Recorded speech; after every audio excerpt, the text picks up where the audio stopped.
പൗരത്വ ഭേദഗതി നിയമത്തിന്റെ പേരിൽ LDF, UDF മുന്നണികൾ ജനങ്ങളെ തെറ്റിദ്ധരിപ്പിക്കുകയാണെന്ന് BJP സംസ്ഥാന അധ്യക്ഷൻ കെ സുരേന്ദ്രൻ. വയനാട്ടിൽ ജയം തന്നെയാണ് BJP ലക്ഷ്യമിടുന്നത്. രാഹുൽ ഗാന്ധി വയനാട്ടിലെ ജനങ്ങളെ നിരാശരാക്കിയെന്നും കെ സുരേന്ദ്രൻ 24നോട് പറഞ്ഞു. ദേശീയ തലത്തിൽ ഒരുമിച്ച് നിൽക്കുന്ന രാഹുൽ ഗാന്ധിക്കും ആനി രാജയ്ക്കുമെതിരായ മത്സരത്തിന് വലിയ പ്രാധാന്യമുണ്ടെന്നും BJP സ്ഥാനാർത്ഥിയായ സുരേന്ദ്രൻ പറഞ്ഞു. വയനാട് NDA സ്ഥാനാർത്ഥിയും BJP സംസ്ഥാന അധ്യക്ഷനുമായ കെ സുരേന്ദ്രൻ നമുക്കൊപ്പം ചേരുന്നു. അപ്രതീക്ഷിതമായിട്ടായിരുന്നു സ്ഥാനാർത്ഥിത്വം, എങ്കിലും വലിയ പ്രതീക്ഷയിലാണ്. തീർച്ചയായിട്ടും അതിനുള്ള കാരണങ്ങൾ വസ്തുതാപരമാണ്. കാരണം രാഹുൽജിക്ക് കഴിഞ്ഞ തവണ 2019 വലിയ വിശ്വാസം വയനാട്ടുകാർ നൽകി. ഇത്രയധികം വോട്ട് കൊടുത്ത് അദ്ദേഹത്തെ ജയിപ്പിച്ചു. അന്ന് വോട്ടർമാർ വിചാരിച്ചത് പാവപ്പെട്ടവരാണ്, ആദിവാസികളാണ്, കർഷകരാണ്, കർഷക തൊഴിലാളികളാണ്, സാധാരണ മനുഷ്യരാണ്, ഞങ്ങളെ സഹായിക്കാൻ രാഹുൽജി ഉണ്ടാവുമായിരുന്നു. അദ്ദേഹത്തെ എവിടെയും കാണാനില്ല. അദ്ദേഹം വലിയ തിരക്കുള്ള ആളാണ്.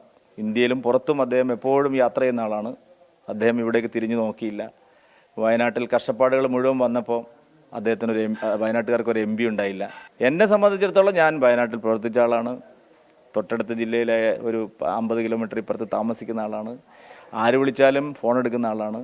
മോദിയുടെ സർക്കാർ 3ാം തവണയും വരുമ്പോൾ വയനാട്ടിൽ നല്ല വികസനം ഉണ്ടാവും എന്നുള്ള കാര്യത്തിൽ വയനാട്ടുകാർക്ക് ഇന്ന് സംശയമില്ല. എതിരാളിയുടെ ഭൂരിപക്ഷം കുറക്കുക എന്നുള്ളതാണോ ലക്ഷ്യം, അതല്ല വിജയം തന്നെയാണോ ലക്ഷ്യം? എത്ര വലിയ എതിരാളികളാണെങ്കിലും ജനങ്ങൾ നോക്കുന്നത് അവർക്ക് എളുപ്പത്തിൽ കിട്ടുന്ന ഒരു നാഥനെയാണ്.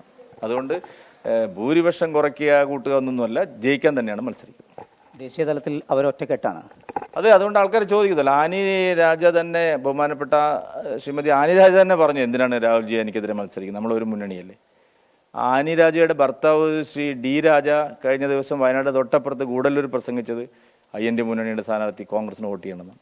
അപ്പോൾ ഇത് ജനങ്ങൾ ശരിയായി മനസ്സിലാക്കുന്നുണ്ട്. അതുകൊണ്ട് അവരുടെ തെരഞ്ഞെടുപ്പ് അപ്രസക്തമായിട്ടുള്ള ഒരു മത്സരമാണ്. CA വിഷയങ്ങൾ ഉയർത്തിപ്പിടിച്ചുകൊണ്ട് ഇടതുപക്ഷവും അതുപോലെ വലതുപക്ഷവും ഒരുപോലെ ന്യൂനപക്ഷങ്ങളെ പ്രീണിപ്പിക്കുന്നു എന്നുള്ള ഒരു ആക്ഷേപം മുന്നിൽ വെക്കുന്നുണ്ടല്ലോ. എങ്ങനെയാണ് ആ വിഷയത്തെ തെരഞ്ഞെടുപ്പ് വേളയിൽ കാണുന്നത്? പല പല പ്രശ്നങ്ങളുണ്ടല്ലോ. CAയുടെ പേര് പറഞ്ഞാൽ എന്താ മോസ്കോയിലെ സംഭവം പറയാത്തത്?